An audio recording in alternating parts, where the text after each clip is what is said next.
हाँ जी दोस्तों, कैसे हो? तो एक बार फिर से आपका पीवी क्लासेस में स्वागत है। उम्मीद है कि आप शानदार, जानदार और जबरदस्त होंगे, है ना? तैयारी कैसी चल रही है? बहुत शानदार, है ना? यही कहना चाह रहे हो? मैं भी यही कह रही हूँ, ठीक है? इससे पहले वाली जो अपन ने क्लास ली थी, उसमें सारा कुछ डिस्कशन मैंने आपको बता दिया है कि कौन से मतलब पीवी क्लासेस में हमारी जो वेबसाइट है, कौन सा कोर्स कैसे क्या करना है, केवीएस एनवीएस का जो टीजीटी है ना, या फिर पीआरटी से रिलेटेड यदि आप पढ़ना चाहते हो तो मैं साइकोलॉजी आपको करवाऊंगी। मैं कौन कौन से टॉपिक करवाऊंगी, है ना?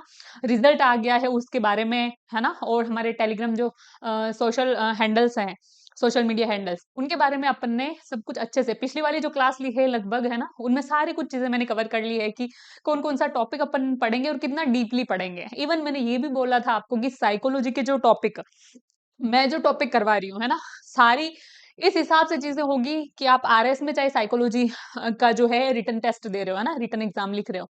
इसके अलावा आप कोई साइकोलॉजी के स्टूडेंट हो, आप कोई मास्टर करना चाह रहे हो साइकोलॉजी में, या इससे अच्छा नेट जा रहे हो, उसके लिए भी डीपली चीजें बता रही हूँ। या फिर आप जो ग्रेड थर्ड, ग्रेड सेकेंड और ग्रेड फर्स्ट, यदि इनके जो एग्जाम, या फिर रीट का, है ना, लेवल फर्स्ट लेवल सेकेंड, यदि कोई सा एग्जाम दे रहे हो उसमें साइकोलॉजी से संबंधित कोई क्वेश्चन आ रहे हैं, तो भी मैं जो टॉपिक करवा रही हूँ उनमें से बाहर तो नहीं जाएंगे। पूरा 360 डिग्री अपन क्या कर रहे हैं, कवर कर रहे हैं टॉपिक को, ठीक है? अच्छे से चीजें पढ़नी है ना, इसलिए। इसके बाद, अच्छा, मैंने आपको बताया था कि मेरा जो टॉपिक रहेगा, है ना, शुरुआत में वो क्या रहेगा? पहला तो है ये वृद्धि और विकास, है ना? पहला टॉपिक कौन सा है? वृद्धि और विकास। टॉपिक का नाम ही ये नहीं है, इसके बहुत सारे सब टॉपिक्स हैं, है ना? इसकी जो भी डिटेल है, किन कारकों से प्रभावित होता है, दृष्टिकोण कौन कौन से, सिद्धांत कौन कौन से, है ना, क्या विशेषताएं हैं, किन किन मनोवैज्ञानिकों ने किस दृष्टिकोण के हिसाब से कौन कौन से नियम, कौन से सिद्धांत दिए, किस प्रकार से ये विकास होता है, क्या ये आनुवांशिकता और वातावरणीय कारकों पर सेम डिपेंड करता है, ये एक दूसरे के पूरक होते हैं, सारी कुछ चीजें अपन इनमें डिटेल से पढ़ेंगे, है ना? इसके बाद जो दूसरा मेरा टॉपिक रहेगा वो रहेगा अधिगम, जिसमें अपन ने समझा है कि अधिगम मतलब कि सीखना। इसमें बुद्धि भी आ गई, मूल्यांकन आ गया, अवलोकन आ गया, है ना, जैसे महत्वपूर्ण चीजें, सारे कुछ टॉपिक। टॉपिक दो दे रखे हैं, याद रखना, है ना, ध्यान देना कि टॉपिक तो सिर्फ दो दे रखे हैं, लेकिन सब टॉपिक्स वगैरह मिला के पूरी साइकोलॉजी कवर कर रखी है इन्होंने, है ना? इसीलिए मैंने आपको बोला है कि आरएस वाला, है ना, grade second, grade third, grade first, है ना, वो मान लो, और इसके अलावा रीट, है ना, जितने भी आपके एग्जाम्स में अगर साइकोलॉजी आती है ना, या आप साइकोलॉजी के मास्टर मतलब स्टूडेंट हो, ठीक है, तो भी यहाँ से चीजें कवर कर सकते हो। क्यों क्यों बोला मैंने कि यहाँ पर टॉपिक तो लिखने के तौर पे दो दे रखे हैं, लेकिन जो सब टॉपिक्स हैं इनके अंदर जो पॉइंट्स है, उनमें पूरी साइकोलॉजी कवर कर रखी है इन्होंने, है ना? तो इसलिए अपन पूरी साइकोलॉजी कवर करेंगे, ठीक है? तो ये बात हो गई कंप्लीट। अब आ जाइए टॉपिक पे। अपना जो टॉपिक शुरू होने जा रहा है वो टॉपिक है, क्या है? वृद्धि एवं विकास, ठीक है?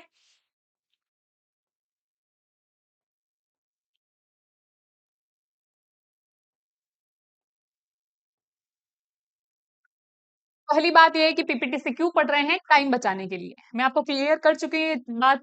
क्यों पढ़ रहे हैं कि 25 दिन है अपने पास, मोटे-मोटे, है ना? 2-3 दिन ये होली में चले जाएँगे, 25 दिन में तैयारी करनी है।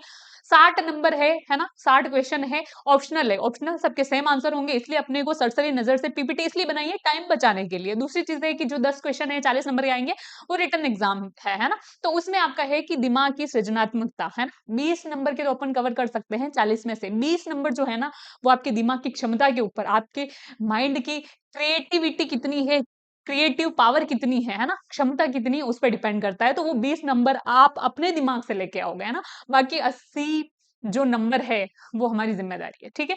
आ जाइए। बाल विकास का अर्थ क्या होता है ना? हर एक आयाम, हर एक पहलू अपन पढ़ेंगे। बाल विकास का अर्थ क्या होता है? तो बाल विकास में मनुष्य के जन्म से लेकर किशोरावस्था तक होने वाले, ध्यान देना, जैविक और मनोवैज्ञानिक परिवर्तनों को शामिल किया जाता है, ठीक है? बाल विकास में क्या हो रहा है, याद रखना, एक तो होता है कि बाल मनोविज्ञान, ठीक है, जिसमें बाल जो बालक होता है उसके मनोवैज्ञानिक तथा जैविक विकास का पूर्णतः अध्ययन किया जाता है, लेकिन सैद्धांतिक तौर पर किया जाता है। बाल विकास जहां पे भी नाम आ रहा है, ध्यान देना, इसका मतलब कि व्यावहारिक, सैद्धांतिक के साथ साथ व्यावहारिक अध्ययन भी हो रहा है। ठीक है, अवलोकन के माध्यम से या फिर उसको समझने के माध्यम से, क्या सिद्धांतों के माध्यम से उसका व्यावहारिक अवलोकन भी हो रहा है, व्यावहारिक अपन समझ भी बढ़ा रहे हैं। ठीक है, तो ये चीज आपको पहली चीज ध्यान रखनी है। शब्दों को पकड़ना है। मुझे पता है मेरी स्पीड बहुत ज्यादा है बोलने की, है ना, तो इसका आपको भी फायदा है कि 2x करने की जरूरत नहीं है, 2x स्पीड करने से करके देखने की जरूरत नहीं है, क्योंकि इससे आपका टाइम बच रहा है। मैडम खुद ही 2x में बोल रही है, तो क्लास भी भाई इतनी समझने वाली ही है, तो कम से कम टाइम कवर हो रहा है ना आपका भी। ठीक है, बाल विकास में मनुष्य के जन्म, जब वो पैदा हो रहा है तब से लेकर किशोरावस्था की, ठीक है, होने वाले जैविक व मनोवैज्ञानिक परिवर्तनों को शामिल किया जाता है। देखो, एक तो परिवर्तन, परिवर्तन की मतलब बच्चा जैसे जन्म लिया है उसके बाद बाल्यावस्था से मतलब किशोरावस्था तक, ठीक है, जन्म से लेकर किशोरावस्था तक अलग अलग शेषवावस्था है, फिर पूर्व बाल्यावस्था है, उत्तर बाल्यावस्था है, फिर किशोरावस्था है।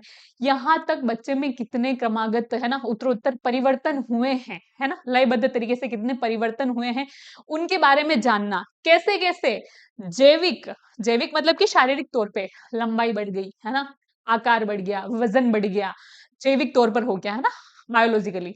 प्लस मनोवैज्ञानिक मतलब कि उसके कौन कौन से कौशल में सुधार हुआ, उसकी भाषाई जो प्रकृति है, भाषाई प्रवृत्ति है, उसमें कितना सुधार हुआ, उसकी पर्सनालिटी में कितना सुधार हुआ है, उसके व्यवहार में कितना सुधार हुआ, उसने कौन कौन से नए स्किल्स सीखे, उसकी क्षमता है उसमें कितना विकास हुआ, ये सारी कुछ चीजें क्या आती है, मनोवैज्ञानिक परिवर्तन। ठीक है, तो इसलिए कहा गया है कि जो मनुष्य या फिर बच्चे के जन्म से लेकर किशोरावस्था तक, नाम आ रहा है बाल विकास, है ना, ऐसे बोलते हैं कि पहले वाली एज में आने वाली एज के लक्षण दिखते हैं।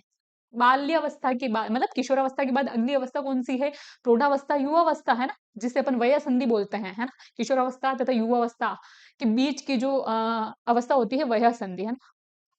बाद में तो कौन सी वया संधि आ रही है? युवावस्था, यौवनावस्था आ रही है, तो उससे पहले ही तो बालक रहा है। युवावस्था होने के बाद यौवन अवस्था आने के बाद तो मैच्योर हो गया वो बच्चा, मतलब उससे हम व्यक्ति बोलेंगे, इंसान बोलेंगे। बाल विकास में थोड़ी उसका अध्ययन करेंगे, हैं, नहीं करेंगे ना, व्यक्तिगत अध्ययन होता है वो तो, फिर है ना, व्यक्ति के विकास का अध्ययन वो अलग चीज हो जाती है। अपन बाल विकास, टॉपिक का नाम है बाल विकास, तो इसलिए कहाँ तक की ध्यान देना, क्वेश्चन आएगा, क्वेश्चन आएगा, बाल विकास में कितनी उम्र से, है ना, कितनी उम्र तक का अध्ययन किया जाता है, तो पैदा हो रहा है जन्म से लेकर किशोरावस्था तक, है ना, ये ध्यान रखना है। ये मेन चीजें हैं, ठीक है, पॉइंट लगा लिए, ये चीज आपको ध्यान रखनी है। दूसरी चीज है परिवर्तन, ध्यान रखना, परिवर्तनों का अध्ययन हो रहा है। परिवर्तन क्या होता है मैं आपको समझा चुकी हूँ, जिसमें व्यक्ति क्रमशः, ध्यान देखना, क्रमशः मतलब कि उत्तरोत्तर क्रमानुसार, है ना, निर्भरता को, जिसमें व्यक्ति क्रमशः निर्भरता को कम करते हुए स्वायत्तता की ओर आगे बढ़ता है। ठीक है, वो परिवर्तन जिसमें क्या होता है, व्यक्ति निर्भरता को कम करते हुए, मतलब कि जन्म से लेकर, तो जन्म होते ही तो बच्चा शिशुवावस्था में पूर्णतः दूसरों पर डिपेंड रहता है। मान लो उसको सुसु आ रहा है, बच्चे को भूख लगी है तो वो रो रहा है ना, हर एक चीज के लिए अपनी माँ के ऊपर डिपेंड रहता है बच्चा, है ना, तो निर्भरता है उसकी माँ के ऊपर, पिता के ऊपर, बाकी लोगों के ऊपर निर्भर रहता है। लेकिन जैसे जैसे बच्चा बड़ा होता जाता है, जैसे कि बाल्यावस्था में आया, उसके बाद जो है किशोरावस्था में आया, तो धीरे धीरे बाल्यावस्था में आने के बाद भी बच्चा मतलब जो है पूर्व बाल्यावस्था में ही 2 से 6 वर्ष की उम्र के बीच भी जो बच्चा है, वो क्या अपने काम खुद करने लग जाता है, खुद ही स्कूल जाता है ना, अपने सारे कुछ काम खुद करने लग जाता है। स्कूल के लिए तैयार हो गया, मम्मी मेरा टिफिन पैक कर दो, खाना खाना, ये सब कुछ, कपड़े चेंज करना, ये सब कुछ बच्चा क्या करता है, खुद करता है।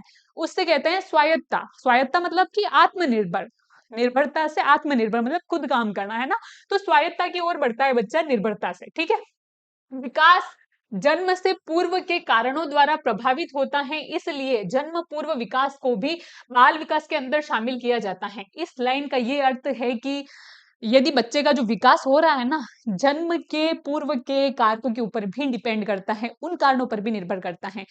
इसलिए कहा जाता है ना कि जो लेडी होती है, जो औरत होती है, जो प्रेग्नेंट होती है, क्यों कहा जाता है कि खाने पीने का ध्यान रखो, चलने फिरने का ध्यान रखो, खास करके अपनी जो भाषा की शैली है, उसको थोड़ा सुधारो, है ना? अच्छी-अच्छी किताबें पढ़ो, है ना? अच्छे माहौल में रहो, सकारात्मक माहौल में रहो, पॉजिटिव माहौल में रहो। सारी कुछ चीज़ें हैं, आप पॉजिटिव देखो, है ना? दिमाग से सोच रहे हो तो भी पॉजिटिव सोचो। क्यों? क्योंकि बच्चा जब माँ के पेट में होता है ना, तब से विकास उसका शुरू हो रहा है। जिस तरीके का माँ का माइंड होता है, बोलते हैं ना कि किसी को, औरत को, लेडी को, है ना, एंग्ज़ायटी का जो लेवल है बहुत हाई होता है, तो उसे समझाते हैं कि जल्दी इतना प्रेशर मत लो माइंड पे। कोई टेंशन की बात हो गई, नुकसान भी, लेकिन फिर भी बिल्कुल, साँस लो कि धीरे-धीरे चीज़ें क्या हो जाएगी, ठीक हो जाएगी। तो इसलिए कहते हैं कि माँ का जो है बच्चे पर प्रत्यक्ष, अप्रत्यक्ष भी नहीं, प्रत्यक्ष रूप से प्रभाव पड़ता है। गर्भावस्था से बच्चे का विकास हो रहा है। इसलिए कहा गया है, याद रखो क्या है ना, जन्म से पूर्व मतलब ये थोड़ी है कि बच्चा मतलब बच्चे का बीज ही मतलब कि अब पेट में है ही नहीं, नहीं, जब बच्चा जन्म से पूर्व मतलब कि भ्रूणावस्था, गर्भावस्था में जब बच्चा है ना, उससे बच्चे का विकास प्रभावित होता है, ठीक है? या फिर जन्म के पूर्व के कारणों से भी बच्चे का आगे का विकास प्रभावित होता है। तभी बोलते हैं कि माँ जब गुस्सैले स्वभाव की हो, है ना? जल्दी गर्म हो जाती है, तो फिर बच्चा भी, उसका विकास वैसे ही होता है। बच्चा भी बड़ा होने के बाद या फिर जन्म के बाद यही चीज़ें हरकतें करता है, इरिटेट होता है। कोई जैसे कि लेते हैं खिलाने के लिए तो नहीं, नहीं जाऊँगा, या फिर लड़ना, किसी की दाढ़ी खींच लेना, है ना? किसी के थप्पड़ मारना, यही करते हैं बच्चे, इसलिए, ठीक है? ये इसका अर्थ था। बच्चे के विकास पर वंशानुक्रम और वातावरण दोनों का प्रभाव पड़ता है, ठीक है? ये चीज़ है यहाँ पर याद रखना। पहले भी मैंने आपको ये बात सिखाई थी, है ना? समझाई थी और अब भी समझा रही हूँ। ये एग्ज़ाम्पल ले लो कि पढ़ने वाला कहीं पे भी पढ़ सकता है। ये बात बिल्कुल आपको गलत सिखाई जाती है ना? नहीं पढ़ सकता। उदाहरण दिया था, पिछली वाली क्लास में मैंने उदाहरण दिया था कि 2 बेटे हैं, एक माँ के, है ना? दोनों को जेनेटिकली दोनों में एक ही गुण है ना? दोनों ही प्रतिभाशाली बालक हैं, हट्टे-कट्टे हैं, अच्छा खासा विकास हो रहा है उनका। लेकिन शेषावस्था के बाद, है ना? जो मोस्टली जो विकास होता है शेषावस्था में हो चुका है, लेकिन फिर भी मैंने आपको समझाने के लिए बोला था कि शेषावस्था के बाद दोनों को अलग माहौल दे दिया गया, है ना? वातावरण दोनों के अलग हैं, एक का पॉजिटिव है, एक का नेगेटिव है। दोनों के जो विकास है ना, बहुत बिल्कुल अलग होंगे, है ना? बिल्कुल विलोम होंगे, बिल्कुल विपरीत होंगे। इसलिए कहते हैं कि आनुवांशिकता और वातावरण का, दोनों का ही बराबर प्रभाव पड़ता है। किसी एक चीज़ को नहीं आँक सकते अपन, है ना? ये हो सकता है कि मान लो बच्चे को पैदा होते ही किसी ने अडॉप्ट कर लिया हो, जिन्स या फिर आनुवांशिक की जो गुण है वो उसके पेरेंट्स के, लेकिन उसके बाद बच्चे ने अपने मम्मी पापा को देखा तक नहीं, उसका जो पालन पोषण हुआ है बहुत ही लग्जरी या फिर क्रिएटिव माहौल में हुआ है, तो बच्चा उसके चाहे आनुवांशिक जो गुण है वो भले ही कमजोर प्रकार के रहे हों, है ना, लेकिन फिर भी बच्चा अपने माहौल के कारण, अपने वातावरण के कारण बहुत प्रोग्रेस कर जाएगा, है ना? तो ये चीज़ें तो कि वो चीज़ अलग हो जाती है अपने आप में, ठीक है? तो मैं यहाँ कहना चाह रही हूँ कि वंशानुक्रम, है ना? जेनेटिक्स जो गुण होते हैं क्रोमोसोम्स उनका और वातावरण का, एनवायरनमेंट का बच्चे के विकास पर, है ना? दोनों का क्या करता है? प्रभाव पड़ता है। बच्चा 9 माह मतलब कि 280 दिन अपने माँ के गर्भ में पलता है, उसके बाद जन्म लेता है। याद रखें पहले तो गर्भ में है, ठीक है? गर्भावस्था, ठीक है? भ्रूणावस्था में है वो।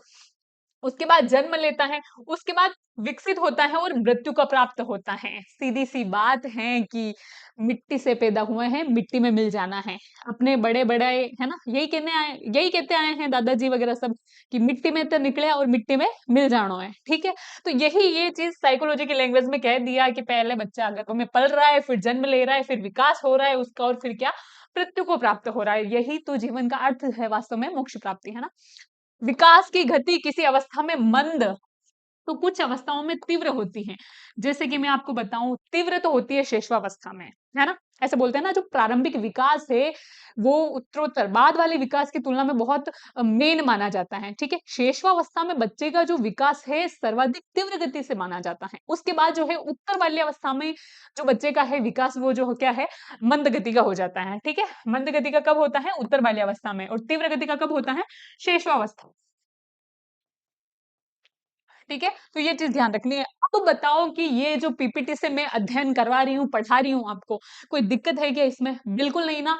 हर एक चीज़ को मुझे ऐसा लगता है कि अगर मैं हाथ से लिखवा के भी पढ़ाती ना आपको, पहली बात तो कि टाइम कम है, 25 दिन में सिलेबस कवर नहीं कर पाते, है ना? और दूसरी चीज़ है कि इतना मैं कितना एक्स्ट्रा एक्सप्लेन कर रही हूँ आपको, है ना? अब कैसे आपका क्वेश्चन गलत हो सकता है? ये मुझे बताओ आप कमेंट करके, ठीक है। सारी कुछ चीजें तो एक्सप्लेन हो रही है, लेकिन फिर भी आपको कोई दिक्कत लगे तो बता सकते हो, ठीक है। आगे है बच्चों के विकास के लिए अवधि का वर्गीकरण अलग अलग विशेषज्ञों ने अलग अलग प्रकार से किया है, ठीक है। अलग अलग विशेषज्ञों का मतलब है कि अलग अलग जो मनोवैज्ञानिक हुए हैं, है ना।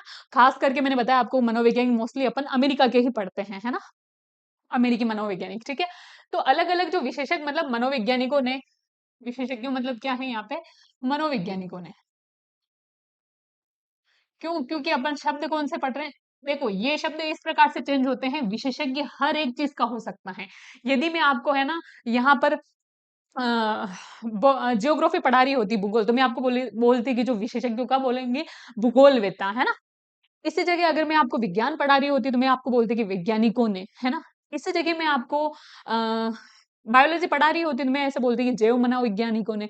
इसी जगह मैं आपको यदि फिलोसॉफी दर्शन शास्त्र पढ़ा रही होती तो मैं कहती कि अलग अलग दार्शनिकों ने, अलग अलग विचारकों ने, है ना। तो ये चीजें हैं कि क्या हो जाती है, अगर मान लो कि बायोलॉजी या डॉक्टर के हिसाब से अपन पढ़ते हैं तो जो शल्य चिकित्सक होते हैं ना, मान लो कि सर्जन वगैरह के बारे में, तो वो चीजें है ना, तो अलग अलग चीजें हो जाती है। मतलब किसी विषय विशेष का जो विशेषज्ञ होता है ना, वो, ठीक है।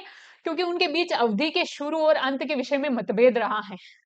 पन बहुत आपको ध्यान रखना, क्वेश्चन में अगर पूछा जाता है कि मान लो कि हरलोक के अनुसार, किंग के अनुसार, जुंग के अनुसार, स्टेनले होल के अनुसार, थॉर्नडाइक के अनुसार, पावलोव के अनुसार, है ना, दिया जाएगा आपको, जीन पियाजे के अनुसार शब्द दिया जाएगा, है ना, कि इनके अनुसार इसके क्या विशेषता है। तो प्रत्येक मनोवैज्ञानिकों के अनुसार अलग अलग विशेषताएं हैं, क्योंकि प्रत्येक मनोवैज्ञानिकों के अलग अलग दृष्टिकोण रहे हैं और अलग अलग दृष्टिकोण के अनुसार उन्होंने अलग अलग नियम दिए हैं, है ना, कि भाई इतनी इतनी अवस्थाएं होती है। सबने विकास की अवस्थाएं भी अलग बताई हैं, है ना। किसी ने बाल्यावस्था को बताया है कि 6 से 12 वर्ष, है ना। किसी ने अलग बताई हैं चीजें, थोड़े 2-3 साल कम करके, ज्यादा करके, इस प्रकार से, ठीक है। तो अलग अलग मनोवैज्ञानिकों ने अलग अलग जो क्या है परिभाषाएं दी है। आयु संबंधी विकास की अवधि उनके अंतराल के साथ निम्नवत है। अपन क्या कर रहे हैं, ऑल ओवर पढ़ रहे हैं। मनोविज्ञान के अनुसार जो ऑल ओवर जो चीजें हैं वो अपन यहाँ पढ़ रहे हैं। पर्टिकुलर कोई मनोवैज्ञानिक का अपन ने नाम नहीं सोचा है, ठीक है। ऑल ओवर जो है, नवजात बच्चा किसे कहेंगे, वो कहेंगे जन्म से, बच्चे की डिलीवरी हो गई है, जन्म हो चुका है, और तब से 1 माह तक वो जो क्या है, अपन कहते हैं कि ये है नवजात शिशु, ठीक है। शिशु बच्चा क्या है, 1 माह से वर्ष, मतलब 1 वर्ष तक, 1 माह से यदि 1 वर्ष के बीच का जो बच्चा है उसे क्या कहते हैं, शिशु बच्चा। नन्हा बच्चा प्री, और ये है स्कूली बच्चा। नन्हा बच्चा प्री मतलब 1 वर्ष से 3 वर्ष तक। बाकी जो ऑल ओवर था मैं आपको बता चुकी थी कि 0 वर्ष से 2 वर्ष, मतलब जन्म से 2 वर्ष तक की जो उम्र का बच्चा है वो शेषवावस्था में आएगा। तो क्या अपन कह सकते हैं कि जो ये नन्हा बच्चा प्री है ये शेषवावस्था में जाएगा? बिल्कुल साथ जाएगा, है ना। तो ये क्या है, 1 वर्ष से 3 वर्ष की। स्कूली बच्चा और स्कूल बच्चा, इन दोनों में ध्यान देना आप। स्कूली बच्चा तो कह रहे हैं 4 वर्ष से 6 वर्ष की आयु का, ठीक है, जिससे कि अपन प्री बाल्यावस्था कहते हैं। और ये है स्कूल बच्चा, मतलब 6 से 12 वर्ष, मतलब कि उत्तर बाल्यावस्था। स्कूली बच्चा मतलब कि पहली पहली बार बच्चा क्या प्ले ग्रुप में पढ़ता है, नर्सरी, एलकेजी, यूकेजी, है ना। 4 वर्ष से 6 वर्ष स्कूल जाना ही स्टार्ट करता है, शुरू करता है बच्चा। और इधर तो बच्चा खुद ही अपने आप तैयार होके, मम्मी टिफिन पैक करो, है ना, ये करके बच्चा खुद ही जा रहा है। तो बच्चा स्कूल में घुल मिल चुका है, उसके मित्र बन चुके हैं, शिक्षकों के साथ अच्छे संबंध स्थापित कर चुका है। इसलिए क्या है, ये स्कूल बच्चा है, ये स्कूली बच्चा है, ध्यान देना शब्दों पे। और इसके बाद है किशोर बच्चा, मतलब कि किशोरावस्था वाला बच्चा, 14 से 20 वर्ष या फिर 14 से 21 वर्ष भी देखने को मिलता है अपने को, ठीक है। अगली वाली जो बात है वो है बाल विकास का अर्थ केवल बच्चे के मोटे। ये बात ध्यान देना आप, ये बात उसके लिए आ रही है कि अपन समझते हैं कि वृद्धि और विकास में क्या फर्क है, ठीक है। बाल विकास का अर्थ केवल बच्चे के मोटे, पतले, लंबाई या भार, मतलब वजन बढ़ने तक सीमित नहीं है, बल्कि परिपक्वता की ओर बढ़ने से है। ऐसा नहीं है कि मान लो कि कोई व्यक्ति है, उसका वजन बढ़ गया, उसकी लंबाई बढ़ गई, उसकी चौड़ाई बढ़ गई, उसका आकार बढ़ गया, कहने का मतलब है कि बच्चे ने क्या विकास किया है भाई साहब। बिल्कुल नहीं। बच्चे का विकास ये सिर्फ वृद्धि है बच्चे की। अपन पढ़ रहे बाल विकास, विकास में मैंने बोला था आपको जब अपनी इंट्रोडक्शन क्लास हुई थी कि वृद्धि भी पढ़ेंगे। टॉपिक का नाम विकास दे रखा है, लेकिन वृद्धि भी पढ़ेंगे, क्योंकि वृद्धि क्या है, विकास का ही एक हिस्सा है। विकास अपने आप में एक व्यापक प्रक्रिया है, लेकिन वृद्धि क्या है, विकास का ही एक हिस्सा है। इसलिए अपन वृद्धि को सम्मिलित करते हुए विकास को पढ़ेंगे, ठीक है। विकास और वृद्धि दोनों ही एक दूसरे के पूरक हैं, पर्याय नहीं है, है ना। ये चीज आपको आपको ध्यान रखनी है। जब जब मैं बात करूंगी विकास की, तब वृद्धि भी आएगी, है ना, प्रत्यक्ष या अप्रत्यक्ष रूप से छुपी हुई, क्योंकि वृद्धि के बिना विकास संभव नहीं है और विकास के बिना वृद्धि संभव नहीं है। दोनों एक दूसरे के पूरक हैं। मैंने आपको एग्जाम्पल देके बताया था कि मैथ्स में पढ़ते हैं पूरक संपूरक कोण। जब दूसरा ज्ञात करना होता है ना, तो पहले को उनमें से घटाना होता है, ठीक है, तभी दूसरा आएगा ना। वो चीज है, संबंध स्थापित करके मैंने बताया था। तो इसको क्या कहेंगे? वृद्धि कहेंगे। लेकिन विकास क्या है कि परिपक्वता की ओर बढ़ने से है। परिपक्वता मतलब कि जैसे जैसे उम्र बढ़ेगी, आपके अनुभव बढ़ेंगे। मतलब कैसे आपके किस प्रकार के अभ्यास रहे हैं, किस प्रकार का आपका वातावरण रहा है, किस प्रकार से आपने अपनी भाषा शैली आपके व्यवहार में चेंज किया है, आपने क्या नई चीजें सीखी है, आपकी क्षमताओं में कितना आपने परिवर्तन किया है ना। ये सारी कुछ चीजें, आपके कितना स्किल्स आपने डेवलप किया है, कितना कौशल सुधार किया है, ये कुछ सारी चीजें, ठीक है। तो ये कुछ चीजें आपको आपको सब कुछ ध्यान रखनी है, ठीक है। तो ये अच्छा, अभी बहुत टाइम हो गया है, इसलिए लगभग लगभग 5 मिनट और मैं आपकी क्लास ले रही हूँ, इसके बाद खत्म करते हैं। अगली क्लास जो होगी वो अगली क्लास में देखेंगे, है ना। अभी टाइम की बहुत कमी है इसलिए।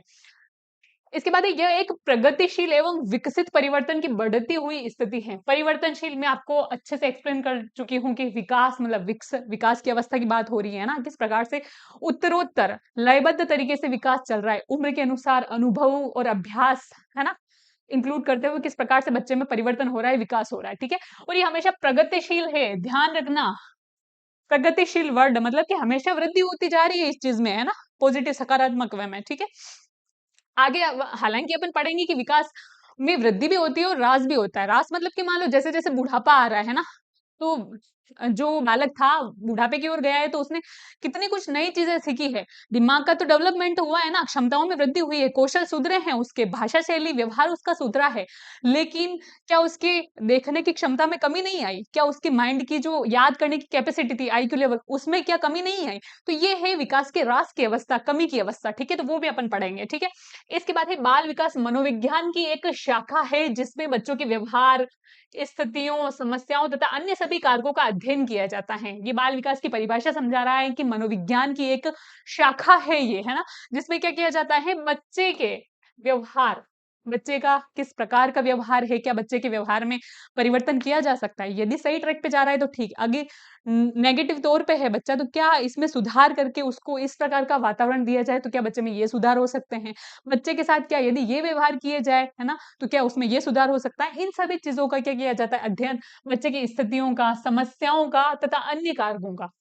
समस्याएं कि मतलब बच्चे के साथ ये समस्या है, तो किस प्रकार से अपन एज अ काउंसलर या फिर एज अ मतलब गाइड बन के किस प्रकार से उनको बच्चे को सही ट्रैक पे ला सकते हैं, किस प्रकार से उसकी समस्या सुन सकते हैं, समस्या का अपन निवारण कर सकते हैं, ये कुछ सारी चीजें, ठीक है, जिनका प्रभाव बच्चों के विकास और व्यवहार पर पड़ता है। बिल्कुल साफ, बच्चे को जैसा एनवायरनमेंट मिलेगा, बच्चे का जैसा मार्गदर्शन होगा, तभी तो कहते हैं कि बच्चा अनुकरण से सीखता है। बच्चा जो अगर घर का माहौल देखेगा वैसे बच्चा सीखेगा, है ना। तो व्यवहार का, ठीक है, और विकास का, दोनों का बच्चे के जीवन पर प्रभाव पड़ता है, ठीक है। तो आज के लिए इतना ही। अगली क्लास में ये जो 3 स्लाइड है, अभी अपन ने इतना ही पढ़ा है, ये जो प्रश्नोत्तर है, आपने जितनी भी 3 अभी स्लाइड पढ़ी है, ये मैं जब भी अगली क्लास लूंगी 3-4 क्वेश्चन है, पहले ये क्वेश्चन करवाऊंगी, लाइव लूंगी मैं क्लास, तो आपको इसका क्या करना है, नीचे कमेंट बॉक्स में आंसर देना है, ठीक है। ये जो अभी 3 स्लाइड है, ये ध्यान से याद करके आना, साथ के साथ क्वेश्चन करेंगे, ठीक है। तो अभी के लिए इतना ही, धन्यवाद।